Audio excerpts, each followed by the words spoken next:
it is a nightmare to actually implement a cram down policy. And you can see that there's some disagreement as to where it should happen. Should it happen in the courts, or should it be mandated? How do you mandate it? Who actually owns the mortgage? Who's the servicer?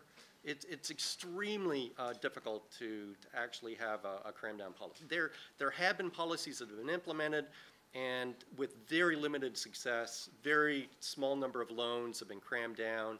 And when I say limited success, I mean you cram it down and then the loan goes into default again. In bankruptcy, we call that Chapter 22. Okay, so, you know, and I'm sure there's going to be another round of policies designed to this, and I guess we'll get Chapter 33. And it just continues. I think it's very difficult to implement. There's some other policies that I think are more straightforward to implement that would have a similar effect. And one of those policies was advocated by one of the economists at Jefferies, his name is Zervos. And that policy would be to, with the stroke of the pen, do a refi of basically all mortgages. Put everything to a floating rate, 100 basis points above whatever benchmark, and then it would be capped at the current fixed rate. Okay. So the problem is a lot of people have got these mortgages that are 8% mortgages. They would love to refi into 4.5, but they can't. There's no way they can because their credit is destroyed or the house is worth less than the mortgage. There's something like that could work, but again, this is very costly. And as I said, you know, earlier on, how much more money are we prepared to throw at the housing sector?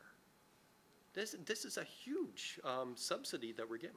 Yep. So, you know, there's some people that, I hate to say it, you know, you feel sorry for anybody who's being foreclosed, but you buy a house well beyond your means. It's an investment. It's not a sure thing. And why should we bail them out? That same argument goes for the banks, right? They took excessive risk. Why should we bail them out? It basically goes against the basic idea of risk and return, one of the fundamental things in finance, right? So you take some risk.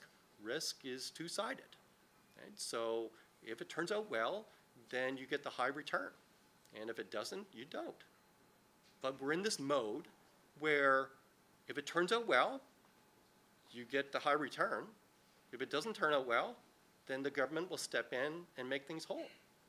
So I think that anything like a larger cram down policy would be kind of an administrative nightmare. Something like a kind of a targeted refi would be way cheaper to do, administratively very easy to do. It would also be a burden that would be shared not just by the government and Americans, but by financial institutions. But then again, we're in a situation where we've got 1,000 financial institutions out of our 7,000. That's another topic. Why do we have 7,000 banks? Why do we need 7,000 banks? So, you know, are you going to substantially further weaken those institutions? So I think the real issue is, I think, how much more are we going to do for the housing sector? Okay. All right. Good question.